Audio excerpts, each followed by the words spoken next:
ദൈവനാമം മഹത്വപ്പെടട്ടെ. കർത്താവായ യേശുവിന്റെ നാമത്തിൽ നിങ്ങൾ ഏവർക്കും എന്റെ സ്നേഹവന്ദനങ്ങൾ. മത്തായി സുവിശേഷം 5-ാം അധ്യായം 14-ാം വാക്യം ഇങ്ങനെ പറയുന്നുണ്ട്, നിങ്ങൾ ലോകത്തിന്റെ വെളിച്ചം ആകുന്നു എന്ന്. നമ്മുടെ ദൈവമായ കർത്താവ് നമ്മെ ഈ ലോകത്തിലെ വെളിച്ചമായി തുറന്നെടുത്തിട്ടുണ്ട്. കാരണം എന്തുകൊണ്ടാ ദൈവം നമ്മെ ലോകത്തിന്റെ വെളിച്ചമായി മാറ്റിയിരിക്കുന്നു എന്ന് വിചാരിക്കുമ്പോൾ ആദ്യമായി വെളിച്ചമായത് നമ്മുടെ ദൈവം മാത്രമേ. നമ്മുടെ ദൈവം വെളിച്ചമാകുന്ന ദൈവം മാത്രമല്ല, അവൻ നമ്മെ അന്ധകാരത്തിൽ പ്രകാശിപ്പിക്കുന്ന ദൈവമായിട്ടുണ്ട്. നമ്മുടെ ജീവിതത്തിൽ പ്രകാശം എവിടെ നിന്ന് കിട്ടും? അവനിൽ ഇരുന്ന് മാത്രമേ, അവന്റെ രക്ഷയിൽ ഇരുന്ന് മാത്രമേ എന്ന് വേദവാക്യം പറയുന്നുണ്ട്.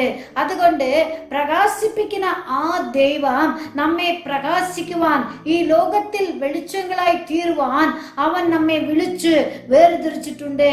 മാത്രമല്ല, അവൻ നമ്മുടെ ജീവിതത്തിൽ വെളിച്ചമായി നമ്മെ മാറ്റുന്നതിന്റെ ഉദ്ദേശം എന്തുവെങ്കിൽ വേദവാക്യത്തിൽ പത്രോസ് ഇങ്ങനെ എഴുതുന്നുണ്ട് തന്റെ ലേഖനത്തിൽ, അന്ധകാരത്തിൽ നിന്ന് ആശ്ചര്യമായ പ്രകാശത്തിലോട്ട് ദൈവം നമ്മെ വിളിച്ചു വേർതിരിച്ചു എന്ന. എന്തുകൊണ്ടാ ദൈവം നമ്മെ അന്ധകാരത്തിൽ നിന്ന് പ്രകാശത്തിലോട്ട് വിളിച്ചു വേർതിരിച്ചത്? അവനെ കുറിച്ച്, നമ്മുടെ ജീവിതത്തെ അന്ധകാരത്തിൽ നിന്ന് വീണ്ടെടുത്തതായ അവന്റെ പ്രവൃത്തികളെ കുറിച്ച് പറയുവാനാണ് ദൈവം നമ്മെ വിളിച്ചു വേർതിരിച്ചിട്ടുണ്ട്. അവൻ വിളിച്ച് അന്ധകാരത്തിന് നമ്മെ വേർതിരിച്ചിട്ടുണ്ട്. അതുകൊണ്ട് നാം വെളിച്ചമായി തീരുവാൻ നമ്മെ വിളിച്ചിട്ടുണ്ട്. രണ്ടാമത്, അവൻ നമ്മെ എന്തുകൊണ്ടാ വെളിച്ചമായി മാറ്റി തീർക്കാൻ ആഗ്രഹിക്കുന്നുണ്ട്? നാം നല്ല പ്രവൃത്തികൾ ചെയ്യുമ്പോൾ, ഈ ലോകത്തിൽ ജീവിക്കുന്ന കാലങ്ങളിൽ നാം നല്ല പ്രവൃത്തികൾ ചെയ്യുമ്പോൾ മറ്റുള്ളവർ നമ്മുടെ പ്രകാശത്തെ കാണുമെന്ന് വേദവാക്യം പറയുന്നുണ്ട്. മറ്റുള്ളവർ നമ്മുടെ വെളിച്ചം കാണണമെങ്കിൽ ഈ ലോകത്തിൽ നാം നല്ല പ്രവൃത്തികൾ ചെയ്യുവാൻ ദൈവം നമ്മെ വിളിച്ചു വേർതിരിച്ചിട്ടുണ്ട്. ആദ്യമായി അവനെ കുറിച്ച് അറിയിക്കുവാൻ വിളിച്ച ദൈവം.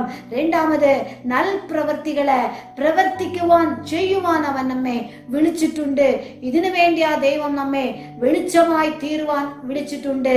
മൂന്നാമത്, നാം വെളിച്ചമായി തീരുമ്പോൾ അവന്റെ ശോഭ അല്ലെങ്കിൽ അവന്റെ വെളിച്ചം നമ്മേൽ അവൻ പകർന്നത് കൊണ്ട് എന്തുവാ സംഭവിക്കും? യെശയ്യാവ് ഇങ്ങനെ പറയുന്നുണ്ട്, നാം വെളിച്ചമായി തീരുമ്പോൾ യഹോവ നമ്മുടെ തേജസ്സായി തീരും. അങ്ങനെ തീരുമ്പോൾ പല ജാതികളും പല ആൾക്കാരും നമ്മുടെ പ്രകാശത്തിലോട്ട് വരുമെന്ന് വേദവാക്യം പറയുന്നുണ്ട്. നാം വെളിച്ചമായി തീരുമ്പോൾ ഈ ലോകത്തിലുള്ള മറ്റ് ആൾക്കാർ നമ്മുടെ വെളിച്ചം കണ്ട് നമ്മിടത്ത് അടുത്തു വരുമെന്ന് വേദവാക്യം പറയുന്നുണ്ട്. അങ്ങനെ അവർ അടുത്തു വരുമ്പോൾ നമ്മുടെ മേൽ ഉദിക്കുന്നതായ ദൈവത്തിന്റെ തേജസ് കണ്ട് ദൈവത്തെ മഹത്വപ്പെടുത്തും എன்ற പ്രിയരെ, ഇന്ന് കർത്താവ് നമ്മെ കൂരിരുളിലിരുന്ന് വിളിച്ചു വേർതിരിച്ച കാരണം ഈ ലോകത്തിൽ വെളിച്ചമായി നാം തീരുവാൻ. കാരണം ഈ ലോകത്തിൽ വെളിച്ചം കൊടുക്കുവാൻ ദൈവം ഉണ്ടാക്കിയ കാര്യങ്ങൾ ഉണ്ടെന്ന് നമുക്കറിയാം. അവൻ ചന്ദ്രനെ ഉണ്ടാക്കി, നക്ഷത്രങ്ങളെ ഉണ്ടാക്കി, സൂര്യനെ ഉണ്ടാക്കി. എന്നാൽ ഇതിന്റെ പ്രകാശമെല്ലാം കുറെ കാലങ്ങൾ മാത്രമേ, ഈ ലോകം ഉള്ളവരെ മാത്രമേ ഇതെല്ലാം മാറിപ്പോം. എന്നാൽ നിങ്ങളും നാനും പ്രകാശമായി തീരുമ്പോൾ ഇവിടെ മാത്രമല്ല, പ്രകാശമേറിയ സ്വർഗത്തിലോട്ട് പോകുമ്പോഴും അവിടെയും കർത്താവ് നമ്മെ പ്രകാശിക്കുന്നവരായി വയ്ക്കുന്ന ദൈവം ആയിട്ടുണ്ട്. എന്റെ പ്രിയരെ, ചില ആൾക്കാർക്ക് ഇരുട്ട് കാണുമ്പോൾ പേടിയാ. ഇരുട്ട് ഏൻ വരുന്നുണ്ട്? പല സമയത്ത് ഇങ്ങനെ വിചാരിക്കുന്നുണ്ട്, അയ്യോ ഈ രാത്രി സമയം എന്തുകൊണ്ട് എന്റെ ജീവിതത്തിൽ വരുന്നുണ്ട്? രാത്രി കിടക്കാൻ പേടിയാ, ഉറങ്ങാൻ പേടിയാ, രാത്രി പുറത്തിറങ്ങാൻ പേടിയാ എന്ന് നമ്മൾ പേടിക്കുന്നുണ്ട്. എന്നാൽ നമ്മുടെ ദൈവമായ കർത്താവ് വ്യക്തമായി പറയുന്ന ഒരു കാര്യം എന്തുവെങ്കിൽ, ഈ ലോകത്തിൽ നാം വെട്ടങ്ങളായി തീരുവാൻ, വെളിച്ചമായി തീരുവാൻ അവൻ വിളിച്ചു വേർതിരിച്ചിട്ടുണ്ട്.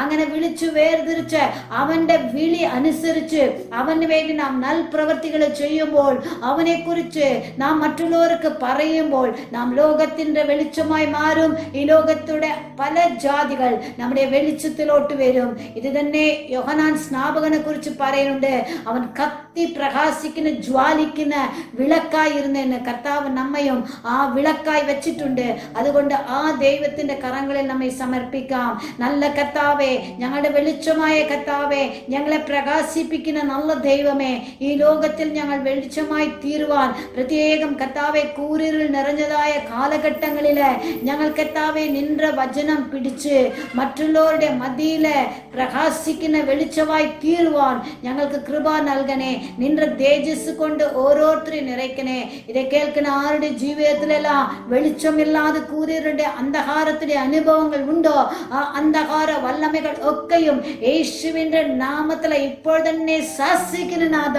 അവരുടെ ജീവിതത്തിൽ വെളിച്ചം ഉണ്ടാകട്ടെ. കൃപയ്ക്കുള്ളിൽ പൊതിയനെ യേശുവിന്റെ നാമത്തിൽ തന്നെ. ആമേൻ.